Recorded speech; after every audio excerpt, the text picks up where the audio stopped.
Uma pesquisa mostrou os perigos do consumo de refrigerantes com adoçantes.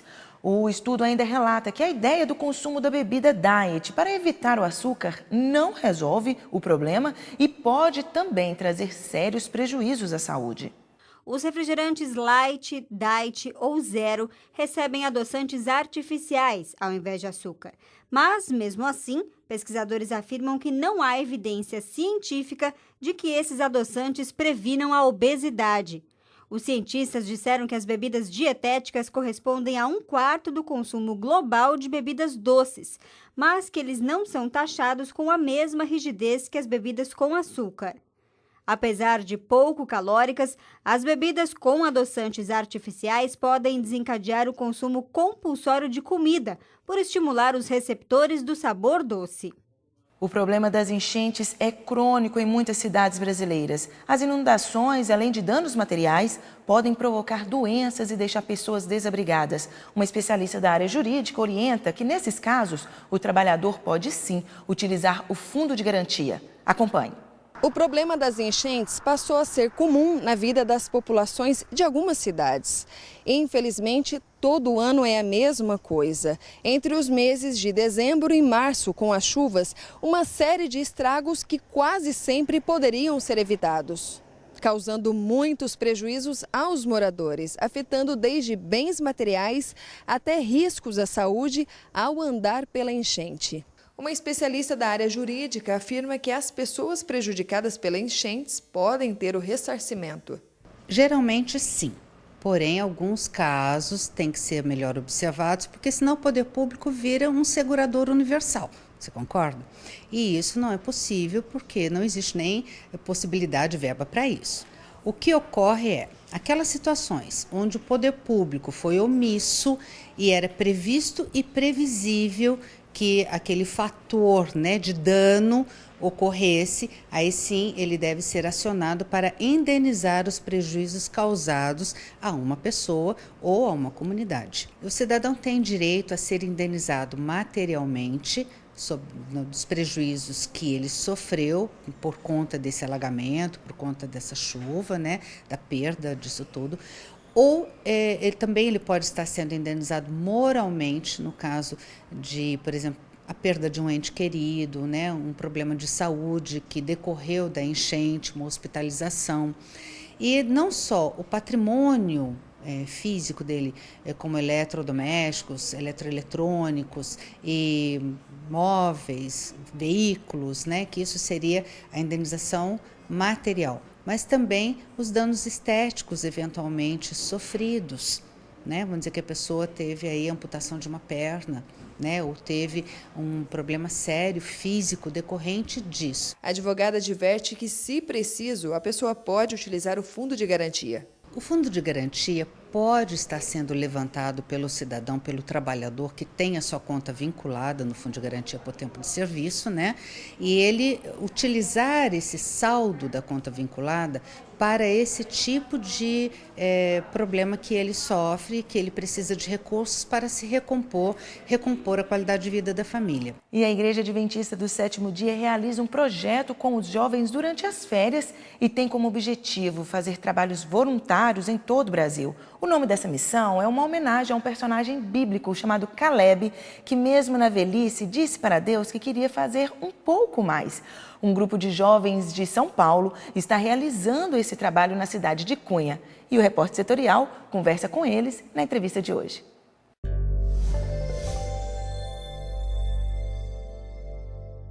A sabedoria popular ensina que quem não vive para servir, não serve para viver. Não vamos exagerar, mas que é importante servir aos outros, isso dá uma satisfação maravilhosa a gente estar ajudando as pessoas, e por isso hoje nós vamos falar sobre um projeto muito bom da Igreja Adventista, que é o projeto Caleb. Caleb foi aquele que foi avante para verificar as condições da terra prometida. Depois ele ganhou seu espaço e teve que desenvolver projetos importantes, e é talvez essa a inspiração da vocação do projeto. Nós estamos recebendo aqui Luciano Barbosa, que é do Ministério Jovem, E estamos recebendo a Bianca, que veio voluntária para servir e escolheu o município de Cunha, aqui bem perto da gente, no interior de São Paulo, no Vale do Paraíba. Tudo bem? Graças a Deus.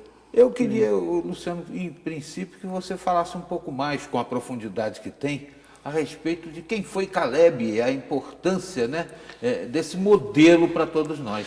Então, é uma das coisas que eu sempre falo para essa juventude, quando nós nos reunimos, principalmente no início de um projeto, Caleb, o que mais marcou em Caleb é que ele aceita o desafio, depois de uma certa idade, depois de 40 anos no deserto, de quando vão dividir a terra, ele fala assim, eu quero aquela terra onde havia os gigantes, porque eu quero enfrentar gigantes.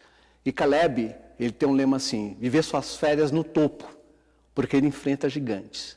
Aonde eles vão, quando eles chegam no projeto, eles não têm ideia do que vai acontecer até o final do projeto. Entendeu? E quando chega no final do projeto, eles entendem os gigantes que eles enfrentaram no decorrer de todo aquele processo. É um desafio, né? Você saiu de São Paulo, capital. Sim, de São Paulo. E não sabia o que ia ver em Cunha. Não, na verdade, a gente sai pensando que a gente vai passar as férias com os nossos amigos e quando a gente chega na cidade e vê a realidade da cidade, é muito diferente do que a gente estava pensando em princípio. Uhum. Você já dominaram a situação? Foram muito bem recebidos, certamente, pelo pastor Jefferson, né? Não só pelo pastor, mas pela cidade em si. A cidade em si. Sim. Né? A comunidade acolheu. O pastor lá, ele garante para você hospedagem e alimentação. Sim, isso. E depois manda você conjugar o verbo TV, né? Sabe como é que conjuga o verbo TV? Não faço ideia. Te vira. E aí vocês que estabelecem o que vão fazer, onde vão. Na verdade, o pastor ele fez um cronograma pra gente, então todos os dias da semana a gente vai em algum lugar da cidade fazer alguma coisa. Então a gente já visitou as casas, já visitamos hospitais, nós fizemos projetos como trocar um cigarro pela maçã, projeto do abraço. Então todos os projetos o pastor ele predita pra gente e a gente só vai lá e faz. E a Igreja Adventista tem um trabalho espetacular com relação a você que quer deixar de fumar, né? São preleções que são feitas e a pessoa acaba convencida da necessidade de largar esse vício horroroso, né? Que agride o corpo da gente, que é um templo de Deus, né? Exatamente. Agora, Luciano, o aspecto histórico da cidade também é levado em conta, porque Cunha é um patrimônio histórico importante. Foi trajeto do ouro das Minas Gerais, né? Era ali que o ouro passava, tem até uma restauração do caminho real por ali, para chegar ao porto lá em Paraty, por onde desovava o ouro do Brasil. Essa coisa também é passada aos jovens que vão lá visitar? A realidade, quando nós escolhemos um lugar, quase sempre a gente escolhe um lugar onde haverá umas dificuldades diferentes daqueles vivem. Eles vivem dentro de São Paulo, uma cidade urbanizada, aquela coisa toda. Ao vir para uma cidade, por exemplo, igual Cunha, que é uma cidade mais tranquila, uma cidade com uma situação totalmente diferente daquilo que eles estavam vivendo. Polo turístico e gastronômico também. Isso, exatamente. Isso melhor cria, cerâmica do estado, quem sabe até do Brasil. Isso cria para eles uma realidade diferente, porque antes de começar o projeto, nós procuramos as autoridades, principalmente a assistência social da cidade, e nós perguntamos como nós poderíamos colaborar com a cidade de um projeto de jovens que vão estar vindo, né? Na parte da manhã, esses jovens eles passam por uma parte teórica, porque não é só a preocupação do trabalho social que eles estão fazendo. É muito importante que eles possam voltar para a casa deles novamente como uma referência, principalmente na questão espiritual. Então, na parte da manhã, eles têm algumas aulas, desde como se relacionar com pessoas, dentro do projeto mesmo, de discipulado. Daí, na parte da tarde, eles colocam isso em prática, dentro de um planejamento que foi pré-estabelecido.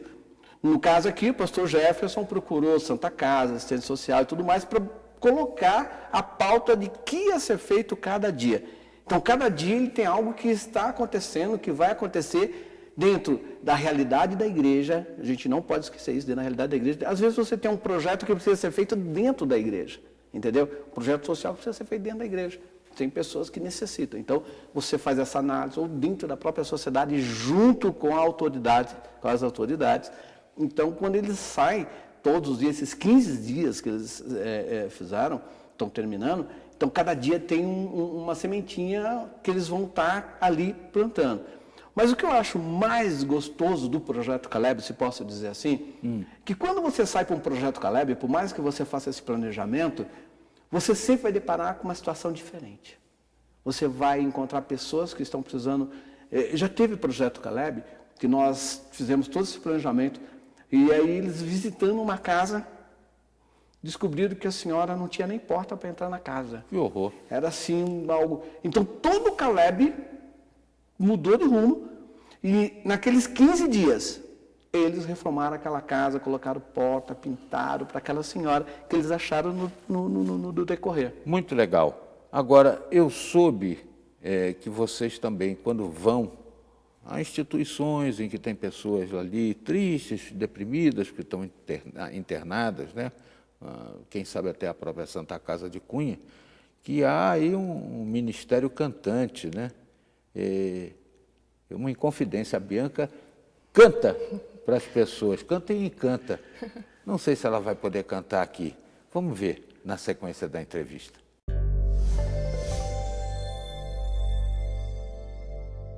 Alimento tem se destacado pelo seu alto valor nutricional e ainda ajuda no tratamento de doenças. Aguarde um instante, voltamos já.